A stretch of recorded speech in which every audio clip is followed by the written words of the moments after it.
Welcome to the Passive Income Podcast. I am your host, Dividend Dave. Please be sure to join the Passive Income Posse by clicking that subscribe button below. Super excited for this episode. Joining me is Nathan. You know him on Twitter, uh, at X at Dividend King TSX. And Nathan, thank you so much for coming back on the show again. Thanks for having me. I'm excited to talk about everything today. Excellent, excellent. Now, and obviously, the number one thing we're going to talk about is you have just recently released your very first book, I did, The Road to yes. Financial Freedom: Investing for a Better Tomorrow. So, I guess first let's talk about the process of what made you wake up one day and say to yourself, "I'm going to write a book." Um, Honestly, I don't even know why I started doing it. I was just I was playing around a lot with different ideas on like just extra passive income and stuff like that, and just figuring out like what could I do that I could create once, sell multiple copies of it. Um, or do the work once and then let it generate income for me multiple times. And I tried YouTube before, but I wasn't the biggest fan of doing the YouTube videos and everything like that. So my thought was, well, why don't I try writing a book? Once I complete it, then I can just sell it, and then it'll forever it could sell, right? Um, when I started that, I didn't realize the process of writing a book. I was just kind of like, yeah, let's do it. Started getting a couple ideas. It ended up taking me like a year and a half to do it because I wasn't sitting down and doing it all at once or anything. I would get really burnt out a couple of times. So I took like a couple month breaks, like a couple of times. I would take Yeah, long breaks. Um, but then once I started writing it and starting to structure it a lot different, I got really excited. And I was actually sitting on it like 90% done since like the middle of this year. And then I was just once again I hit a burnout stage where I was just like, I can't do any more work on this right now. And I was sitting there like so close to done. And I woke up one morning and I was like, okay, I really just got to finish this and get it released. And then I'm just done. Because it was like every day I would wake up and I would think about it that I haven't completed it yet. So I'm very happy, very happy. I released it at the start of this month, November. So no, it was a good time. yeah, that's excellent. And yeah, I definitely know what you mean. It's very easy to get writer's block. You can, put a whole lot of words down in the course of a week or 2 weeks and Mhm. or a month, and then all of a sudden you're just like, now what do I say? Pretty much. And my whole goal was I didn't want to fill it with just filler or anything like that. Like I wanted it to be an interesting book, something that was something you would actually enjoy reading instead of just little bits of stuff and then most of it being filler or anything like that. Right. And I And can I'm sure. attest, I read it yesterday. So it is a great, quick, easy read. I read it in, and I'm not the fastest reader. I'm not the slowest reader either. I would say I'm a very average reader, and I read it in less than 2 hours. Yeah. Um, And like, yeah, that was the goal. Try not to make it too complicated or too long or anything. I think it has like 16,000 words, just over 100 pages. Um, Very simple to read. I try not to use any like crazy words or anything like that. And if I do, I try to describe what I'm using or like key terms right. and stuff like that as well. Yeah, excellent. And excellent idea, about, the passive income, doing the work once, doing a lot of work, because like you said, it took you over a year to actually complete it. And then, who knows? It could just keep selling on Amazon and wherever else you might have it listed. And Mhm. so, yeah, even if it's a few sales here and there, or every month, every 2 months, whatever, that's still Better than money going nothing. into your pocket, right? Yeah, that's right. Yeah. So I'm pretty excited about it. Um, I'm looking forward to seeing people's reactions and like more just hearing feedback and everything. Obviously, like I've never written a book before. It's not going to be. A New York Times No, bestseller. exactly. Yeah, it's not going to be anything crazy. It's not going to compete with all the other books out there. But it's something that I did that I'm very proud of that I For was sure. able to do. And I'm happy to share it with my friends and my followers and everything like that. Yeah. Mhm. Excellent, excellent. Before we get into more of the book, and actually, even just one more, I had another thought on that. I was thinking this yesterday when I was reading your book, and I knew we were going to be talking today. Mhm. thinking like, overall books, there's literally hundreds of thousands of books in the world. And Yeah. then you narrow that down to the investing niche. And again, there's thousands, if not tens of thousands of investing books. And there's obviously the extremely popular ones, your Rich Dad, Poor Dad, the Richest Man in Babylon, the Wealthy Barber, those types of books. Mhm. And you're already kind of, hey, you know what? Maybe someday down the road, your book is up there with those ones too, right? I don't think it'll be this one, but maybe if I write another one. Right, right. Yeah, And then another thought I had about your book yesterday when I was reading it, and please don't take this as an insult because I totally mean it as 110% a compliment. I for feel sure. like this book should be like required reading for every 8th grade student. Yeah, it's like just basic information that like goes over a lot of things in the market when it comes to like the Just psychology of investing, the different terms, the different types of investments, talks about retirement, taxes, like a lot of different things. And that's what my goal is, try to get as much info as I can in the book without making it super complicated or anything like that. yeah. And yeah, so that's what I meant by that is like I think like every 8th grade student it should be required reading for them just because Mhm. it gives you that basic overview, that knowledge and understanding of even just a lot of different terms within the market, whether it's the market cycle you talk about in one chapter, and like you just mentioned, the psychology Mhm. and the different risks involved. So you really go over so many of the important topics in a relatively broad scope, right? Yeah. And so that's why as I was reading it, I was just thinking this would be absolutely perfect for every single. Say, I think you're about 13 years old in grade 8, right? So every Mhm. single 13-year-old should be reading this book. Yeah, I think it's a good introduction. Like, it's obviously you're not gonna get this book and know everything. You're not gonna get this book and be the best investor or anything like that. But I think if you're new to your journey, it is a good stepping stone. The information that I touch on, I think it's a good stepping stone to learn more on and to develop a foundation of your understanding when it comes to investing.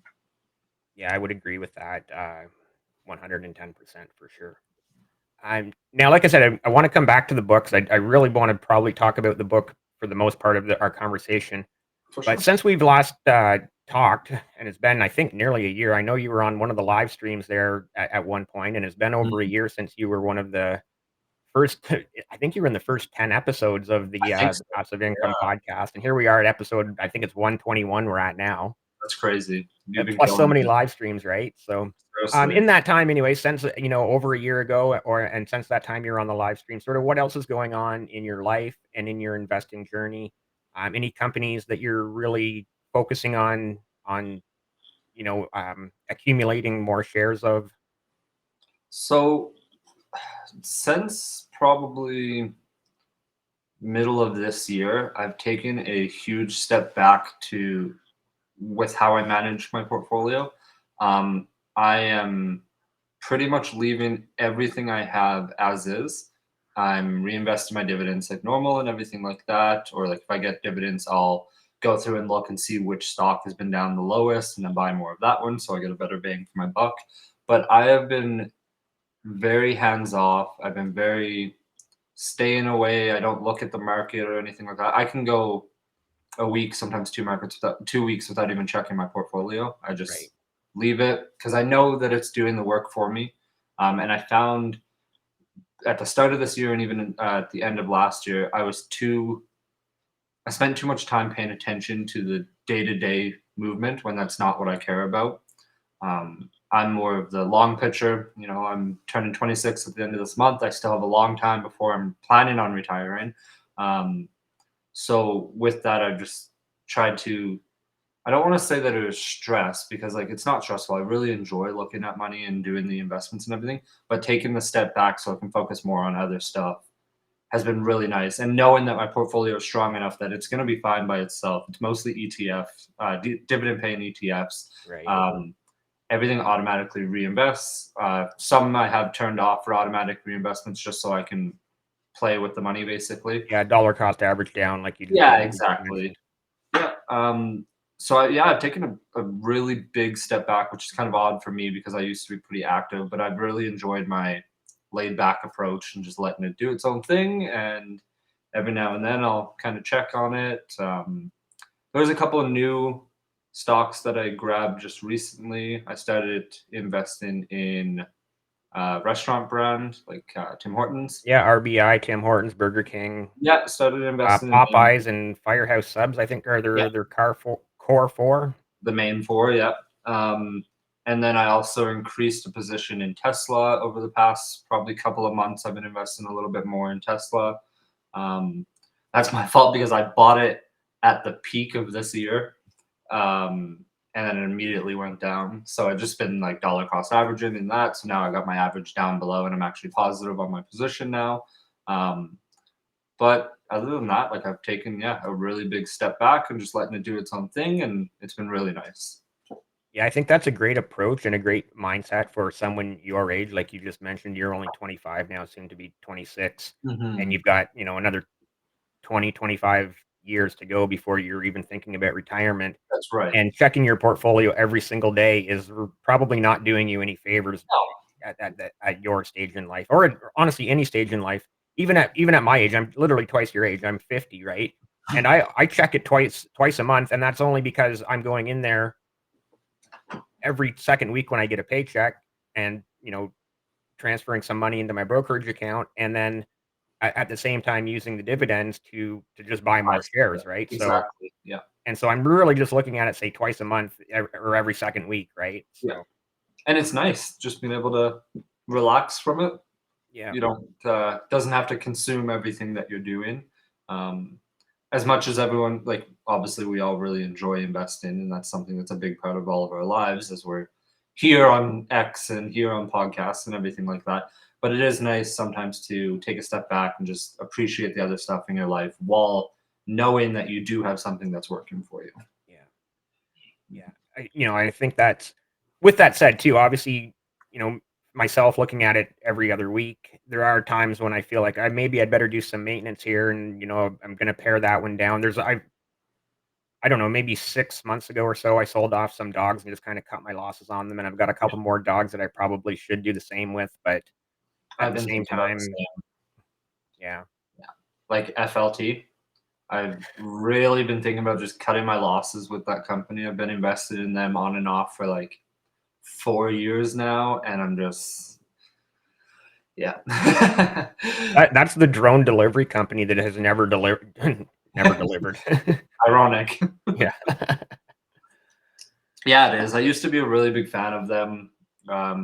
They got caught up in a lot of hype, and they jumped up to prices that they had no business being at with the company how it was.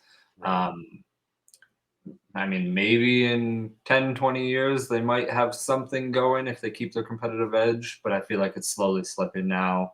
So I'm not 100% sure what my goals are with that company right now.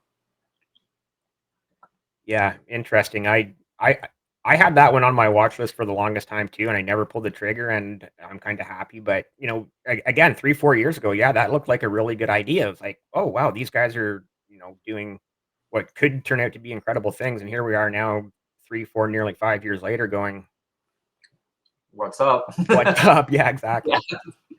Yeah. But I mean, Okay, back to the people book. can be a winner. Back to the book. Obviously, this is available on Amazon. The link Mhm. will be in the description below. I want to read a couple of excerpts from it and get your opinion and reaction and sort of why. And the Yep. first one, I believe, was page 13 or 14. Page 13. So early on in the book, just obviously just a few pages into the book yesterday when I was reading this, and right away this paragraph hit me, and I'm like, I need to just read this paragraph and get Nathan's reaction to it. But investing is not just about money, it's also about control and empowerment. By taking an active role in your financial future and investing, you are making informed decisions that will shape your life. Investing can also provide a sense of satisfaction, fulfillment, and personal accomplishment. Some people find that investing gives them a sense of purpose, and that helps them stay motivated to achieve their financial goals. So, sorry, that's the entire paragraph. Yeah. And I guess out of that, the one sentence that really jumped out at me was the investing can also provide a sense of satisfaction, fulfillment, and personal accomplishment. So I guess, what was going through your mind when you wrote that? And What does it mean to you? So for me, like when it comes to investing, it gives me something that I never had the opportunity to have before. Like when I grew up, we never had money. My parents are really young. We had They had 3 kids by the time my parents were, 17 and 18. There's 3 of Oh, us. We're all really close in age, 2 of us being born in the same year, actually. So, we never really had, like, a lot of extra money to spend on anything like that. so your Uh, parents are younger than I am. I Yes. Yeah, they are. My Wow. parents are very young, okay? Yeah, it's kinda crazy, but we never had, like, I give everything to my parents. They did an amazing job, and I don't know how they manage. Like, I have 1 kid now, and, like, it That's hard enough, right? yeah, I could not imagine having 3 kids at the At same that, time. when you're in your teens, Yeah, hard like, enough to it's do it when you're in your 20s. yeah, 100%. So, I give everything to my parents, and this is nothing against them at all. I have nothing but respect for my parents, but obviously growing up, we didn't have everything that we kinda wanted to have, right? There was times where we'd have to cut back on certain things. So with investing, like that gives me satisfaction knowing that like I can set something up for my son Atlas. I can do stuff that I never had the opportunity to do before because of this knowledge that I have. Right. So it gives me a good sense of like satisfaction, accomplishment because I get to see stuff grow, and then fulfillment, obviously, just because like it's basically Yeah, it the kind of just results are tangible. And that yeah. actually brings up another topic. I didn't have this one picked out, but in your book, you also talk about, um, the idea of generational and multi-generational wealth, something that Hmm. you're looking to be able to pass down to not just your son, but your son's future kids as well. And your son's only what, like 14 months old right now, or something like that. 16 months, yeah, he's still a baby. Yeah, so you're a long ways away from that, but Yes, again, you have the time to build that over the next 20, 25, 30 years. exactly. I think it's really important to not just think in terms of your life when it comes to investing. It's your family and it's all the future generations that are to come yet. And Right. if you can build a good foundation, a good starting point for them, and then also teach them the knowledge that you've learned over the time, you can be at peace knowing that like your family is going to be taken care of for generations to come. And that alone, like that sounds amazing to me. I don't want anyone in my family to ever have to struggle or anything like that. Right. So that alone is just a really awesome feeling, I guess. And you just said 2 very, very key important words there as well, was like teach them and give them the knowledge, teaching and knowledge, so that Yeah, you're not just handing them a pile or a boatload of money when, when you die, 50 years or that's right. 60 or 70 years from now, you just hand them a boatload of money and they have no idea how to manage it or what to do with it. The Exactly. teaching, the fundamentals, and them knowing how to manage that money and how to continue growing it, right? Yeah, exactly. And knowing what to do in that situation, I think that would help a lot. And I think it would go a long way. Right. Excellent. Excellent. I'm going to give a quick readout here to buyinvestingshirts.com. You can see the ticker on the ticker at the bottom, and it is receive a free passive income posse.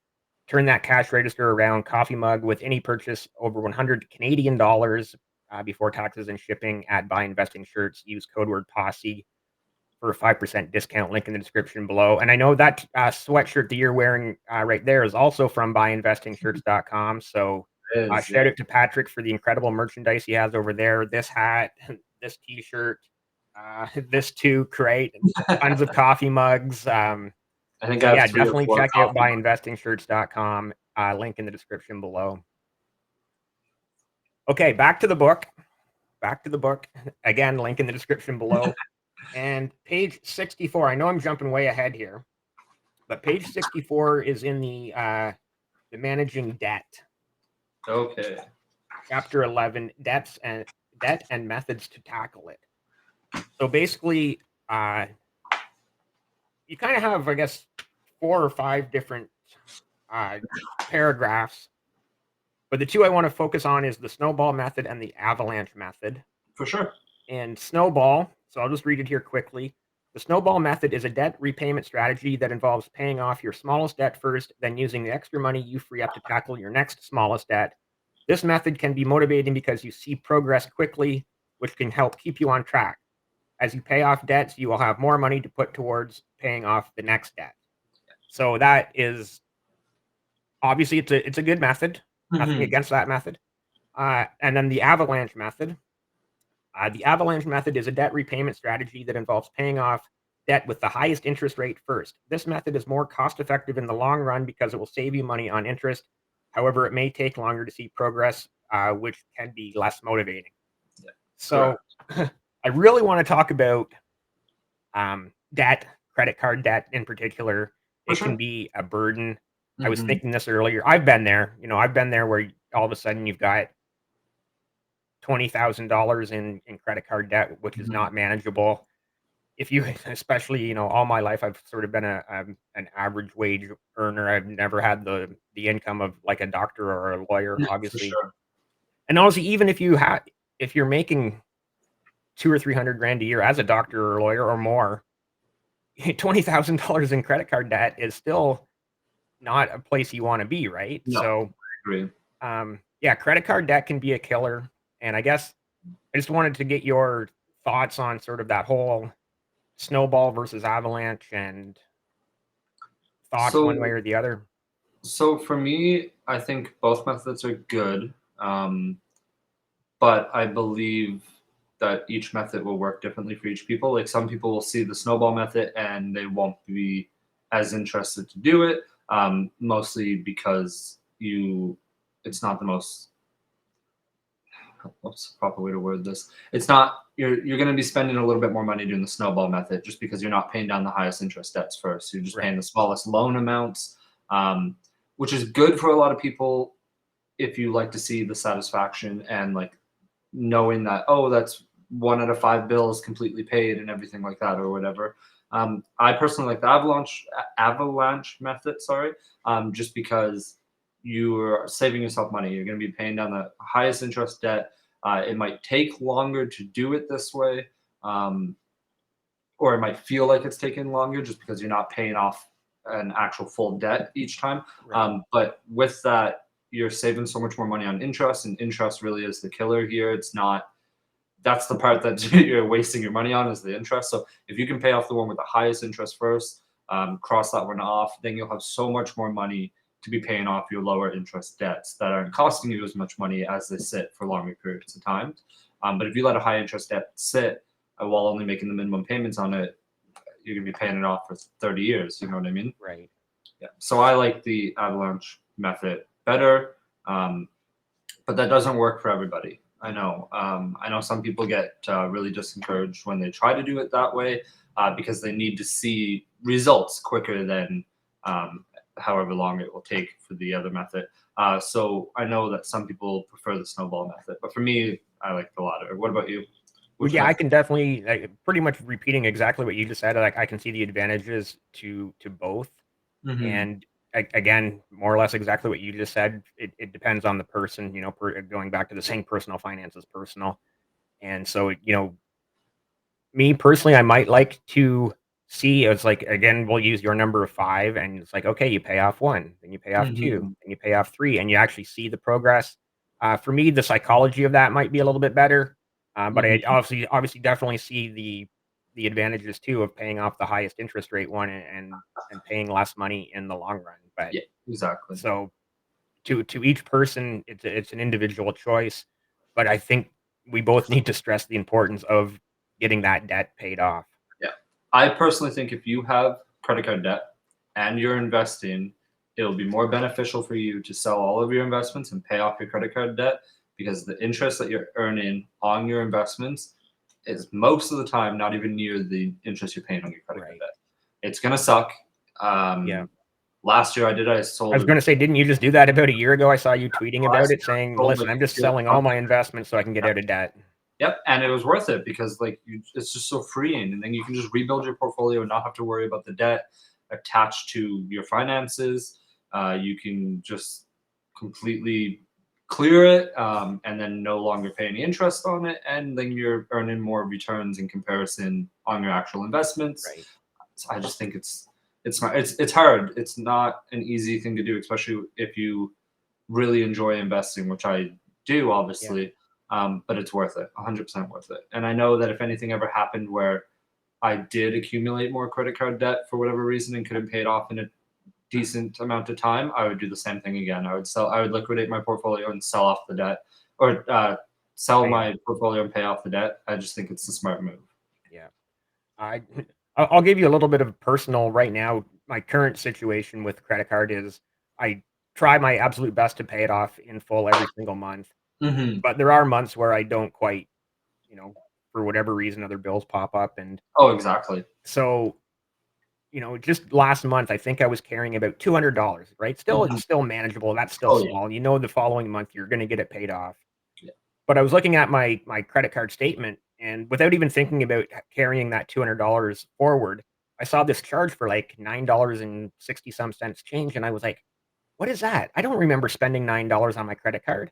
Hmm. Then I looked at it, I'm like, "Oh, that's just the interest." So, like, just think about that, like $9 in interest just on, like, say, a $250 balance for 1 month, right? Like it adds up so fast, we don't even notice. It's become so normalized that we don't even like we're accustomed to it. But like that's a lot of money once you start breaking it down and noticing what that money can be doing for you Right, instead, right? Yeah. right, yeah, so like I said, if you notice if well, I noticed the $9 and I'm just like, "Oh my." So, obviously, next paycheck, a good chunk's gonna go to getting that credit card paid completely down so I'm not getting hit with interest again. That's right. But Yeah. just imagine again, now imagine that interest on if you're carrying 10, $20,000 in credit card debt, like, it's It's not crazy. not a place you wanna be, so No. I'm actually this is a big debate, but I'm not the biggest fan of credit cards. I know a lot of people are. And if you can use them and properly use them, sure, more power to you. yeah, I have no problem with that at all, especially if you're reaping points or anything like that. That's awesome because you can start to get some free stuff for it. Um, I will probably never have a credit card that's over $2,000. yeah, It's not that I don't trust myself, it's more the fact that I don't like to use credit cards. I would rather pay for it cash, pay for it on my debit, almost anything else besides using debt to pay for something. And that's just completely personal, obviously. Like a yeah. lot of people, like I said, love to use credit cards, and if they use them properly, they are a great tool for accumulating stuff and getting a better credit score. But it's just not really for me. Yeah, so when you say 2,000, you mean like a credit card that wouldn't have a credit limit of more than 2,000? Even if I had multiple credit cards, I wouldn't allow it to go over the $2,000 credit limit. Like Right, I currently have two cards. One's at 1,500. One's at 300. That's it. yeah, And I'm never. They always offer me like raises in the yeah. rate, and I'm like, no, I'm good with these limits. Like these are perfect for me. It's all I need. Thanks. Yeah, I'm the same. My credit card limit is a little higher. It's at 3,500, and same, they're constantly saying, "Oh, you qualify for 6,000 or 8,000," and I never ever accept No, it. Like, no. no And thanks. again, I never want it to be even when it gets the balance gets to 5 or $600, I'm just like, "Oh, I gotta do something about this Right? quickly." No, I know what you mean. And yeah, again, personally for me, my credit card, there's a couple monthly bills that are automatically charged to it, and then just some of my subscriptions, like my Microsoft Excel, my Restream, so once a year, and then I think I have McAfee for my virus protection on, so Yeah. just a few things that are once a year gets billed to it, Yeah. and so those ones too. Sure, it's $100 or $150 here and there, and you just basically can pay that off, whether it's, out of 1 paycheck or out of 2 paychecks, and just Exactly. make sure you're not letting it build up too much, so The only thing I actually use my credit cards for is, for some reason, my debit card won't allow me to pay for Audible, so I use one of my credit cards for Audible. So it's just a monthly bill of $25, and then I also use one of my credit cards for my websites, actually, for promoting my websites. Just because once again, my debit card it wouldn't allow it to work. It's a Mastercard debit card, and it just wouldn't. I don't know why it wouldn't work. So I do use them, but within extreme reason. Right. Yeah. Actually, that's a great segue to your website or websites because that's another form of passive income, if I'm not mistaken. Yeah. Yeah. I have one running website. I do have two other domains that I'm kind of sitting on to see what I want to do with them right now. I've been working a lot with Retired Early Guy here on X. He is an extremely helpful guy when it comes to websites. He's really intelligent about it. He's helped me a lot creating different aspects of it and helping me with the Google side of things with AdSense and the actual ads itself. Um, it's pretty interesting. I never thought a year ago, 2 years ago, I would learn how to code and make a website. That seems really bizarre to me. Yeah. Um, I'm very bad at coding. I learned it took a very long time, but it's kind of cool just to see it, and I use it every day as I put quotes on my Twitter, my X every single morning. Yeah, I So see them. yeah, and I use my own website. I just share to Twitter, and that's it. Like it works really, really nice. And quotes is a big part of my life. It always has been. I really like quotes, especially Yeah, motivational quotes. inspirational quotes. Yeah, exactly. So it kind of made sense to me to make that website just to see what it could be. Okay, perfect. I'll put that link in the description as well. Oh, perfect. Thanks. And so how do those quotes are they generated by AI or do you have to like go and find them through the internet? Are you like So a little bit of both. I use ChatGPT and I've also just scoured the internet for different quotes. And basically, I had to write a file. It's called a JSON file, and it stores all of the quotes and the categories and the authors. And then from there, I have a code in the website that basically whatever tab you're, because I have a bunch of different sections you can click on depending on what type of quote you want. Let's say you click motivational quotes. It will look for the JSON file that's only motivational quotes, and it'll randomize it, pick one of the random ones, and then show you that quote.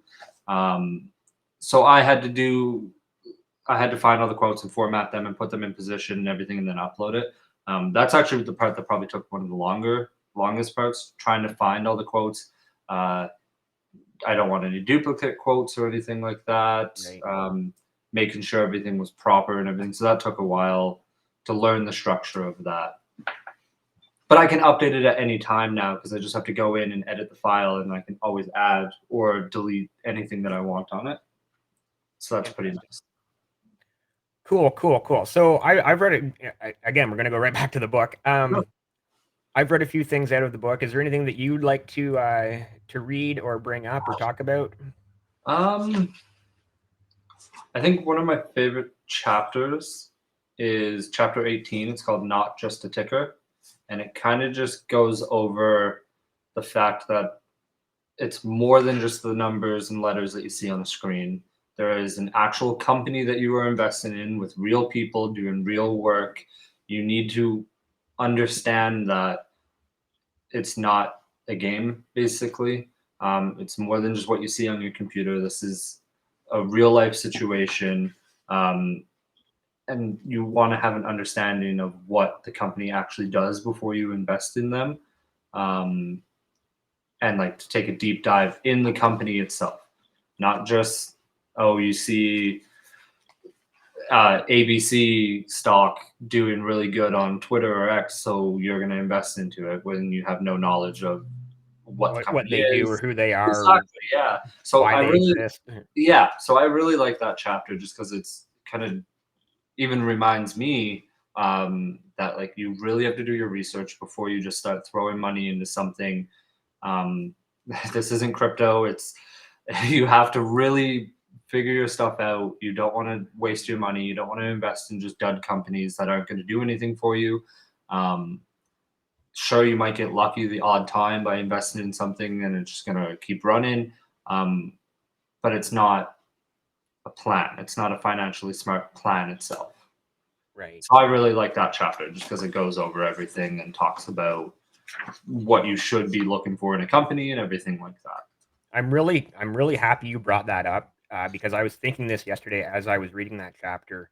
Is that yeah? You're not just investing in a ticker symbol or a company. You are investing. And I've tweeted this before too. If you're investing in McDonald's, you're investing in that person who's working at the drive-through window. Yeah, And if you're 100. investing in waste management, you're investing in the guy driving that garbage truck. And if you're investing in Home Depot, you're investing in that person that's working at the help desk or shaking the paint cans in the paint section or And whatever else, right? So, yeah, these and I are real companies with real people with real life consequences and real life consequences for these people too that are, these are their jobs, their livelihoods, right? exactly. Yeah. And I don't think enough people really have that connection between it. With everything being as digital as it is, they kind of lose that connection of Right. real and fake. Or so it's nice being able to just Yeah. ground yourself and just remind yourself that like it is a real company. This is real money. This is something to be taken seriously. Yeah, another one I wanted to mention, and I could list them all day long, but like, I invest in Bell Canada. My office, I stare directly across the road at a Bell Canada service yard. And Hmm. so I see those guys driving their trucks and vans and whatnot in and out of that yard all day, every day. Yeah, And so, if you're buying shares in Bell Canada, you're investing in those guys, the guys that are climbing the poles and fixing the lines and yeah, that's digging the right. trenches and whatever else they're doing out there. So Yeah, I, you can't I can't stress enough how important the people are behind all of these businesses that we invest in. yeah, And I we agree. and we very rarely actually ever think about that part of it. So many people on Twitter, X, they are, they're talking about balance sheets and price to earnings ratios and, you know, green, red, Yeah, bear, bull. And it's like, at the end of the day, 99% of your hard-earned money is coming down to these people. We're investing in these people more than anything else. yeah, 100%. And the future of the company with those people. Yeah. So I think it's important to have a good understanding of who and what you're actually invested in before you start buying something because Joe Blow on Twitter said that it's going to be the next big Yeah, thing. it's gonna 10x in the next Yeah, 3 months. So it's like, "Oh, sure, exactly. okay, it might. You might be right, but you're True, probably wrong." right? Yeah, exactly. Yeah. Uh, let's pick out another section of your book that you'd like to talk about. Let's see here. Uh, Ironically, the chapter right after the power of starting early. This kind of just goes over the advantages one would have based on time. Right. Um, Having time on your side is the best thing that you'll have because you have more time for your money to work for you, obviously, and to gain interest. So the earlier you start, the better off you'll be later on down the road. Like I started 2019, 2020, but started like heavily investing in dividends back in 2021. So with starting out, well, for example, starting in 2019, pre-pandemic, not knowing a lot about investing or anything like that. Um, Pandemic hit, everything crashes. I have time on my side for everything to recover before I need it to retire. Let's say someone who's 65 years old for the first time started investing in 2019, uh, lost everything in 2020, 2021. They don't have as much time for it to recover.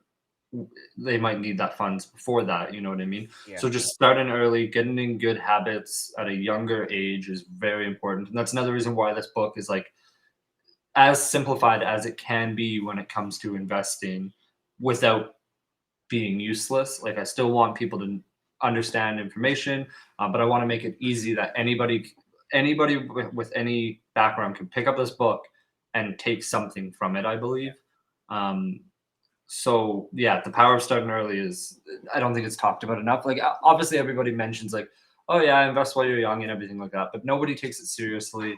I see more people on Twitter nowadays who are younger than me investing, and it blows my mind because out of the people that I personally know in my personal life, I don't know that many people who invest. You know what I mean?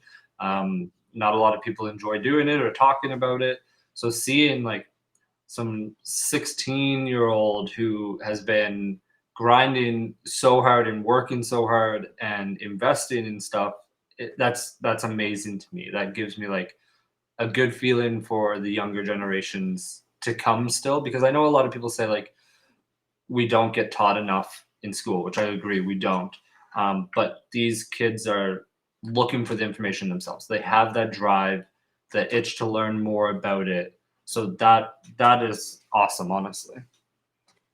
Yeah, I have a couple of thoughts there. So actually, just the last episode, episode 120, was JR, and Hmm. on Twitter at JR Dividends. He's 20 years old, and he was actually the very first guest in episode one over a year ago. So he was 19 at the time.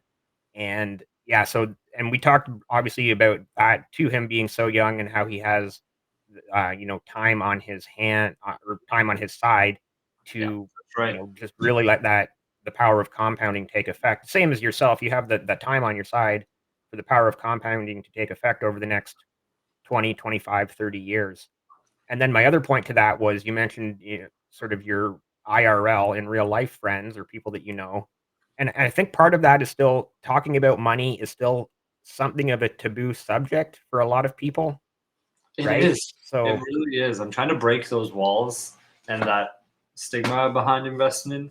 But it's hard because a lot of people, they never talked about money with anybody. They never talked about money with their parents growing up. They didn't have an understanding of how things work. I have a lot of friends who didn't start working until they were 18 years old, which is fine if that's like whatever you're doing. Like I yeah. started work at 14, knowing so like I think I have an appreciation for the value of a dollar.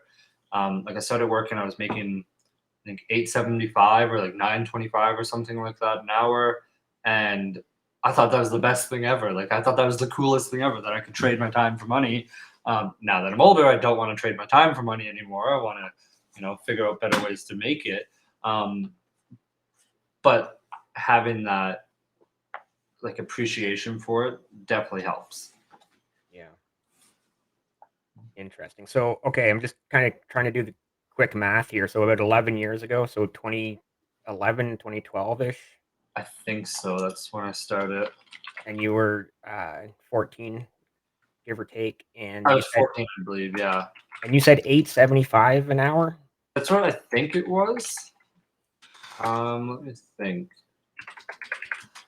It Have you would ever have. seen any of my tweets about my first hourly wage? Yeah, I can't remember off the top of my head right now. But wasn't it like? $2.95 an hour. Yeah, that's right. And Yeah. I remember I worked my tail off for 2 weeks and then got that first paycheck, and I remember this, it was, like, under $100, it was, like, literally $99 and change, and I was just so deflated because I had worked so hard for 2 weeks, right? For $100, eh? Yeah. I mean, it was a part-time job after school, but But still, like, yeah. it's still. Uh, yeah, no, I know what you mean. No, I definitely get that. It's And kind of just for crazy. context for people listening, that was, like, 1987 or '88, so, like, times were obviously different back then. It's been a little bit, but it's kind of crazy though how much money changes over time, and just the rate of inflation, and trying to keep minimum wage within a ballpark that it's Oh, sure. affordable for Yeah. people. Um, like minimum wage now is $15 here in Alberta. Yeah, I think it is. I think it's over 15 here in Ontario. Yeah, like that's crazy. Like I never expected that when I was younger, that it would be that high. Um, and sadly that doesn't even feel high enough for certain Yeah, situations. Um, I don't think there's a problem with the wage. I think there's a problem just with cost of goods. Obviously, is yeah. inflated by quite a bit lately, especially housing and everything like that. Especially in Canada Yeah, specifically, food costs have gone through the roof. The price of fuel, gasoline's gone through the roof. everything. And I was just gonna give you that one an example too, the price of gasoline. I remember growing up Hmm. when it used to be kind of I when I first started was old enough to kind of get the concept of how much the price of gas was. Yeah, It was generally in the 29.9 cents per liter range, and whenever it went up to 39.9, my dad would just, like, lose it, right? He's like yeah. Could you imagine getting gas for 39? and so, okay, just again to, like, let you know how old I am. When I was 16 years old and I had, like, my first car and I was paying for my own gas, I Hmm. remember once getting gas at 29.9 cents a liter. I think when I first started getting gas, it was around 89, Yeah. 89, and then it went over a dollar, and we didn't really see it go back below a dollar, and it's just been going up Yeah. since then. Yeah. Yeah, now there's a lot of I know in Alberta, fuel tends to be less expensive than other places in Canada. Yeah, But yeah, that is true. now you see the people tweeting from Vancouver, and it's over $2 a liter, and you're just like, oh my goodness, Oh, it's right? wild. I couldn't And imagine. Northern Ontario is another place where gas tends to be very expensive. Yeah, like I think we pay on average. I honestly, I actually talked about this on Twitter a little while. I don't look at the price when I pay for gas. I need to get the gas no matter what. Yeah, So I'm just buying gas. You know what I mean? I don't go to the cheapest place in town. I just go to, if my gas light comes on, I don't normally let it come on, but if it does come on, or if I notice I'm getting low, just pull up to a gas station and put I just fuel in pay. it and be on your day Because on I time know going that through I it. need to get it no matter what. I'm not going to go out of the way to drive 20 minutes to go to Costco just to get a little bit of a cheaper gas. I'm just You're gonna filling up. burn just as much in fuel getting there as Yeah, and exactly. the extra time out of your day. I get Yeah. that too. It's not No, necessarily I'm just worth it. going to whatever gas station's next to me. I'm filling up, and that's it. I think gas is probably around like I honestly don't know. Yeah, Yeah, that's but fine. yeah, Another one part of your book that I want to ask you about, and I think this is an extremely, extremely, extremely important part, and I'm really happy that you put it in your book, is uh, scams. Primarily, how to avoid them. How to look for red flags. Uh, you know, the fraudsters out there, especially on the internet these days. yes. So maybe just talk a little bit about So your sort of mindset of why you put that into the book, and I guess some of your reasoning, and yeah, I'll just let you take it over from there. yeah, for sure. So when it came to the scam part, it was honestly the reason I put it in there is mostly because of the amount of scams you would see on X, just in the DMs or Yeah. on anyone popular's post trying to say that they're selling crypto or join my Discord groups to learn about crypto, but it's not the person who's doing it. If you Uh, see that link to the DeFi in the comments below, yeah, do not click on it. literally, it is a scam, 100% a scam. It is not real. Uh, and it's crazy how much it really is, and like we're almost kind of accustomed to it and numb to it, and not a lot of people talk about it anymore because we just know it's there. But it obviously works, and they're obviously scamming people still, or else they Yeah, wouldn't be or else as they wouldn't be active. doing it. Exactly, That's right? right. Um, I've never been scammed or anything like that in my life. I have a fairly good like internal radar, I guess, like where if I feel like something's off, it's probably off, and I'm not going to go through with it. Um, I've had friends that have been scammed online. I have friends that have been scammed buying stuff on Kijiji, for example. Yeah. So it's that part was important to me, and I figured that would be a good way to kind of like wrap up the book and talk about like more stuff to be careful about and just do your own research. Make sure that you understand what you're getting yourself into, whether it's investing, buying something, anything like that. And just if it seems too good to be true, it's probably too good to be true, unfortunately. And as bad as that sounds, but it's just, I think it's important to at least have a base understanding of like what type of scams can be out there and then what you can do to help reduce the risk of getting scammed yourself. Because I don't want to see anybody lose everything that they've had, even if it's, I don't want anybody to lose $100. Like, you know what I mean? I think it's Or very important. $5 or 10 Yeah, or anything, right? exactly. Like you work hard for Yeah, that money. no, exactly. So it's heartbreaking to see. Um, and this is not to trash on crypto by any means. I'm not a big investor in crypto. I mean, like I might have $200 worth of Bitcoin. I think I haven't even looked in a Yeah, yeah. while. I don't really invest in crypto, and mostly because how easy it is really for people to do stuff on the back end, and pump and dump scams are a massive thing when it comes to crypto. There's not as much regulation on it. I mean, just with FTX collapse last November, I've been watching a lot of stuff about his trial that just took place. and there is stuff that happened that should not have been possible, that shouldn't have They just happened. got away with, and everyone had turned a blind eye at the time Yeah, until until they there's no didn't, more money. basically. Yeah, Yeah, exactly. And it's really crazy to think that, like, the scale that that happened on.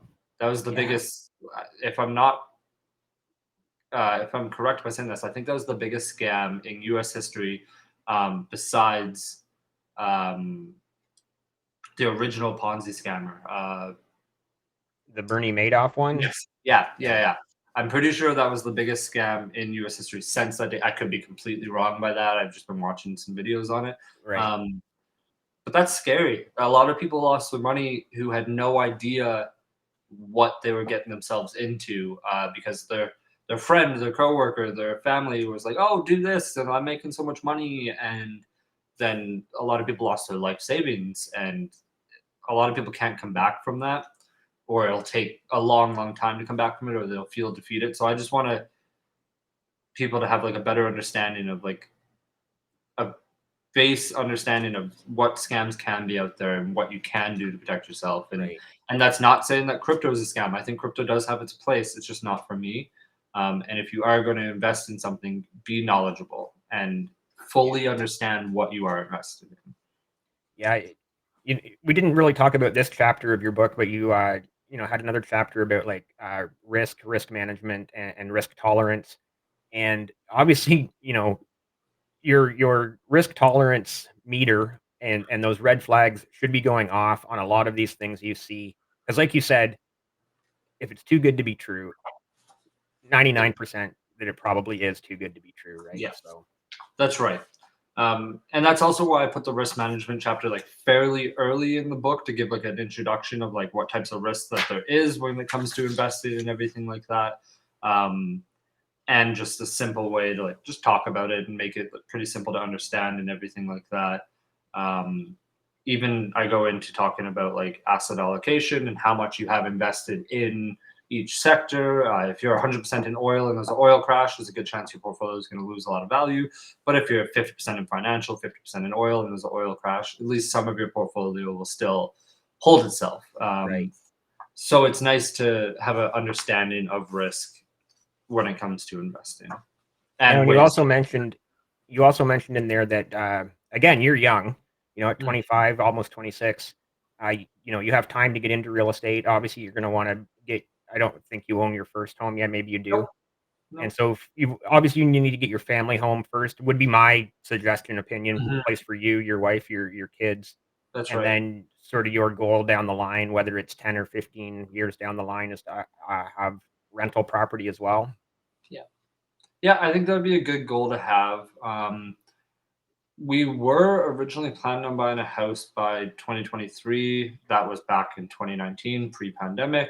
Um, even Then the whole world went sideways for 3 yeah, years, and yeah, yeah, a lot of people exactly. had their plans changed for them, right? Yeah, that's right. Now we're honestly in no hurry to buy a house right now. I don't think it's feasible for us in this current situation to buy it at the current prices that it is. We're in no rush either. We're very comfortable where we are renting. We have a good landlord. We don't pay a crazy amount in rent or anything like that. So it's nice to have the comfort while we wait.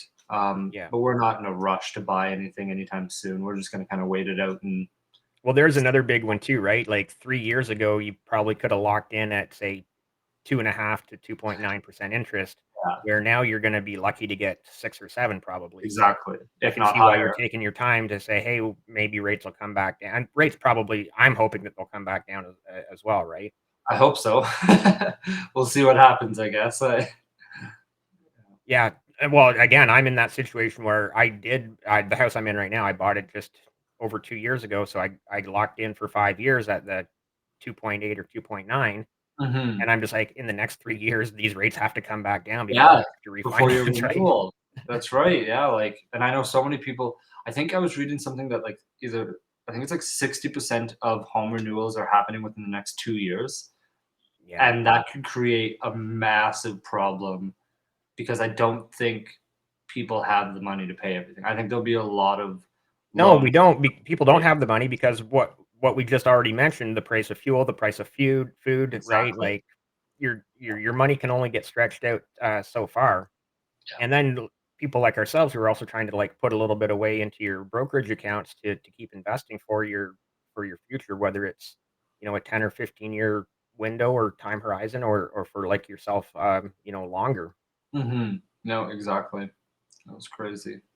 Yes. This is a little bit off topic, but something that I've since I've taken the more like laid back approach in my investing, I've started to get into more hobbies and everything like that. Um, One of my biggest hobbies right now is cooking. I Yeah. love cooking food. I don't know what it started this summer. My in-laws gave me a smoker and a charcoal grill, and since then I've just been obsessed with cooking and now getting into baking, and it's a lot of fun. Yeah, we should point out that you are also the dividend chef on I am, Twitter. yes. Yeah, I started that account just because I want to post so much about food, but I know that if I continue posting it on the Dividend King, it's not really on brand for it. Occasionally, yeah, I'll share something, Yeah. but I could post about food every single day. I could talk about food every single day, different methods of cooking food. I just have such a good appreciation for it nowadays, and it's kind of crazy. Um, and that's just kind of a random little fact. That's one of my biggest hobbies right now is cooking food. I made some homemade bread last night. That was amazing. That was the first time I tried to do that, but it turned out really good. Yeah, that's great. No, and hey, you know what? We all have to eat every day. And I've made that point too about investing into things like grocery stores and consumer staples. Is like your stomach doesn't care if it's a bull market, bear market, No, recession, green, you have red. to Your eat stomach food. says, feed me every single day, right? So, That is one benefit of living where I'm currently living. We have a family farm about 2 hours north of me. I get probably a good 80 to 90% of all my beef from there. So it's either free or really cheap. And yeah, it's all grass fed beef. So I know what it is. We farm to get a fork lot of, without anything in between. exactly. And like we have tons of potatoes, like literal tons of potatoes in a cellar buried at the farm. And then we always have fresh potatoes whenever we want them. Um, we talk to the neighbors of the farms. We get fresh eggs all the time. I Right. have 2 cartons of 18 eggs in my fridge from the farm. Like it's that helps a lot, obviously, not having to pay the inflated prices on certain foods and be able to get really good quality food still, knowing where it came from and Right. everything. But yeah, it's crazy. Like food is really important. Like you said, it doesn't matter if we're in a bull or bear market, you have to eat. Your stomach does not care. No, it doesn't at all. You have to eat, and I think um, taking the time to prepare a dish yourself, you appreciate it a lot more. Um, I even find myself eating a lot more, not in a bad way. Like I'm not putting on pounds or No, anything like you're eating that. healthier because it's Exactly. yeah. Yeah. I'm eating so much more healthy food. I try to pair every food properly with veggies and everything that I need to have. Um, but I never really had the appreciation before I started cooking. So it's kind of crazy what something as little as getting into cooking can do for your health and your well-being. Yeah. Mhm. I just quickly, I'm gonna ask you then, do you see maybe a little bit of a return to, you know, the generations of go, and it sounds like you're already doing it, but like, growing your own food, and even if people with they live in an apartment in a city, you can have those little vertical gardens and whatnot, and grow your own food, and then trade with your neighbors. Hey, I'm growing potatoes, you're growing tomatoes. Yeah, Let's trade, right? Like, I would love for that to become more popular. When I lived in Calgary, we lived with my in-laws for a little bit, and they have a garden and they grow, I'd say like 50 to 70% of all of their veggies in their garden, massive garden. And then we'd always trade with the next door neighbors, and yeah, they would have this, we would have that, so we would trade, and everything was just from our garden, fresh. Um, when we moved back to where I'm living now in northern Alberta, we saw little plants when we lived in an apartment building. Like it's possible no matter where you are if you are right, dedicated to do it. Um, we didn't plant anything this year, just with my son. It was a little bit harder to maintain everything, for sure. but we're looking to get back into planting next year. So we're going to do some tomatoes, some peas, and some onions.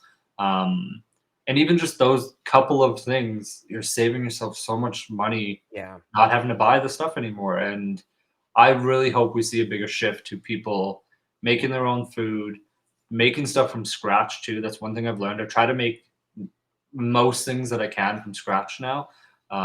Whether it's a taco shell or a barbecue sauce, you can make it from scratch. It's really easy to make, and it's just you have a better appreciation for it. It's probably cheaper in the long run too, especially if you're doing it all the time because you have the bulk ingredients to Yeah. make everything.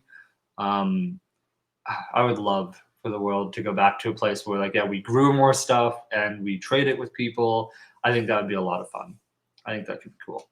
Yeah, it really takes me back to my childhood again, going back to the 70s and 80s where, my grandparents, they were obviously born around the time of World War One, right? And so, they were in that generation, that mindset, you grow in the garden and then in the fall there would be, canning the vegetables Yeah, and yeah, the, applesauce and apple pies from the apple exactly. trees and then you would have you would have that garden products throughout the entire winter months as well because you've put all of that time and effort in the That's fall. right.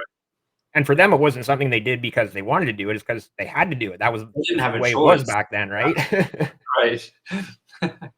No, that's right. They didn't have a choice back then. We have the choice now, and I know it doesn't seem the most convenient to do it, but it feels way better. Like knowing that if I grow a tomato, I know that there's no pesticides on it. I know that there's nothing being mixed with it. I know that it's just a normal tomato. I don't have to worry about anything like that. I can just pick it, wash it, cut it up, and Yeah. it's good to cook with, right?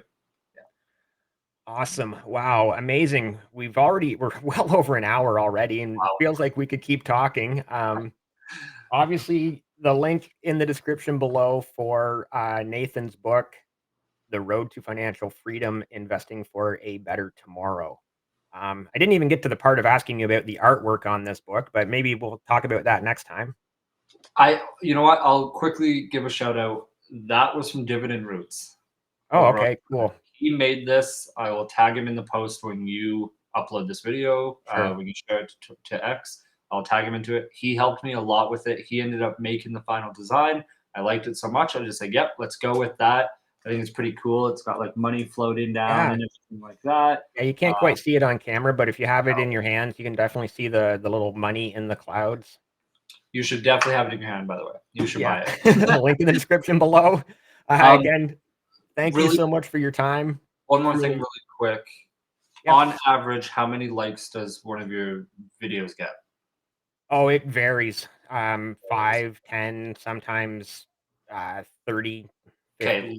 let's say if this gets 7 likes on YouTube, I will drop the price from my book from 14.99 to 9.99 for the rest of this year. Okay, you heard that here first, folks. I'm gonna up that ante though. Let's get 15 likes on this video, and Nathan will drop the price for Black Friday slash Boxing Day sale for the through the end of 2023 to 9.99 on Amazon. And believe me, that is $10 very well spent. So definitely check out Nathan's book, link in the description. And thank you, Nathan, so much for your time and coming on and talking to me about investing and about your book and about cooking there at the end and Yeah, gardening. a little bit of cooking and gardening near the end there, yeah. Well, I always appreciate talking to you, and it's always a blast when I'm able to do something like this. It's been far too long, so this was really nice to come back on and chat a little bit Yeah, more. And just thank you so much for giving me a voice and being able to chat about stuff. And it's always a pleasure. awesome. Thank you again. And as always, if you're still here well over an hour later, please be sure to hit subscribe.